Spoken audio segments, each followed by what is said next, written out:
എന്തുകൊണ്ട് പറയട്ടെ, നിങ്ങൾ ഇന്ന് പാപങ്ങൾ കടിമയായി ജീവിതത്തിൽ ലക്ഷ്യബോധമില്ലാതെ കഴിയുന്ന വ്യക്തിയാകുന്നുവെങ്കിൽ നിങ്ങൾ അനുഭവിക്കുന്ന വിഷയത്തിന് മുഖത്ത് ഒരു പരിഹാരമുണ്ട്.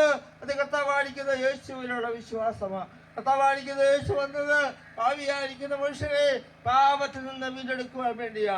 കർത്താവായിരിക്കുന്ന യേശുവിന്റെ രക്തം എന്ന് പറയുന്നത് നിഷ്കളങ്ക രക്തമാണ്, നിർദോഷ രക്തമാണ്. ഹല്ലേലൂയ. ആ രക്തം കർത്താവായിരിക്കുന്ന യേശു മനവ്യാധിക്ക് വേണ്ടി അതിനെ മനവിനെയായി കൊടുക്കുവാനിടയായി തോന്നുന്നു.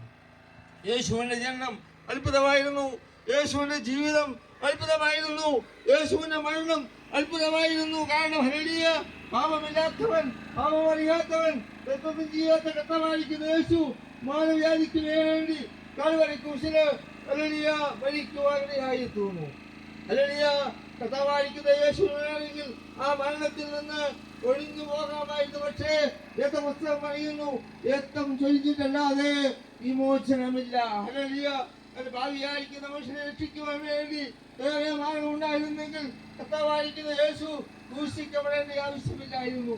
ഒരു മതത്തിന് രക്ഷിക്കുവാൻ കഴിയുമായിരുന്നെങ്കിൽ കർത്താവ് ക്രൂശിക്കപ്പെടേണ്ട ആവശ്യമില്ലായിരുന്നു.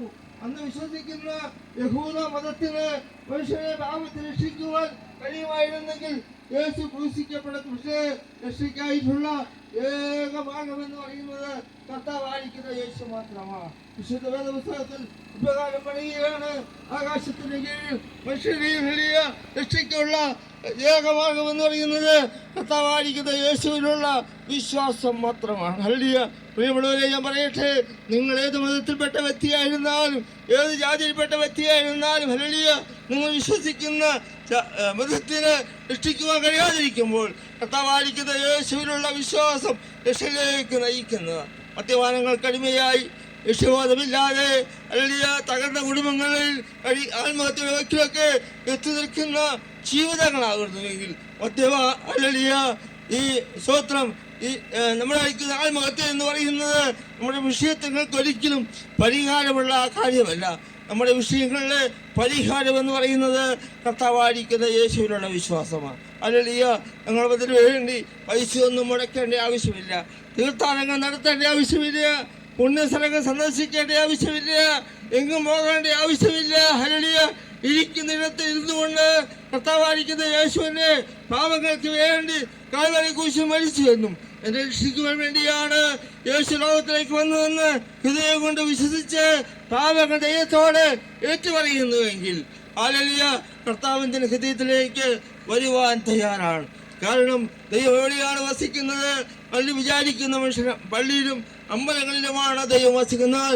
ദൈവം വസിക്കുന്നത് അമ്പലത്തിലോ പള്ളിയിലൊന്നുമല്ല, ദൈവം വസിക്കുന്നത് മനുഷ്യരുടെ ഹൃദയങ്ങളിലാണ്. വേദപുസ്തകം വളരെ വ്യക്തമായി പറയുകയാണ്, നിങ്ങൾ ദൈവത്തിന്റെ മന്ദിരമെന്നും ദൈവത്തിന്റെ ആത്മാവ് നിങ്ങളിൽ വസിക്കുന്നു അറിയുന്നില്ലയോ? ദൈവത്തിന്റെ മന്ദിരം നശിപ്പിക്കുന്നവനെ ദൈവം നശിപ്പിക്കുവാനിടയായിത്തീരും. ഹല്ലേലൂയ. ഇന്ന് ദൈവത്തിന്റെ മന്ദിരമായിരിക്കുന്ന, ദൈവം വസിക്കേണ്ടുന്ന ആലയമായിരിക്കുന്ന നമ്മുടെ ഹൃദയങ്ങളെ നമ്മൾ തന്നെ നശിപ്പിച്ചുകൊണ്ടിരിക്കുകയാണ്. വിശുദ്ധ വേദപുസ്തകത്തില് മർക്കോസിന്റെ സുവിശേഷത്തില് ഹല്ലേലൂയ 5 അധ്യായത്തിൽ ഇങ്ങനെ പറയുകയാണ്, ഹല്ലേലൂയ, മനുഷ്യനെ അശുദ്ധനാക്കുന്നത് അകത്തേക്ക് പോകുന്നതല്ല, അകത്തു നിന്ന് പുറത്തേക്ക് വരുന്നതാണ്. ഹല്ലേലൂയ. ദുശ്ചിന്ത, വ്യഭിചാരം, കുലപാതകം, മോഷണം, അത്യാഗ്രഹം, ദുഷ്ടത, ചതി, വിലക്കുകണ്ണ്, ഹല്ലേലൂയ, ഇങ്ങനെ അനേകമായിരിക്കുന്ന പാപ സ്വഭാവങ്ങൾ മനുഷ്യന്റെ ഹൃദയത്തിൽ നിന്ന് പുറപ്പെട്ട് മനുഷ്യനെ അശുദ്ധമാക്കിക്കൊണ്ടിരിക്കുകയാണ്.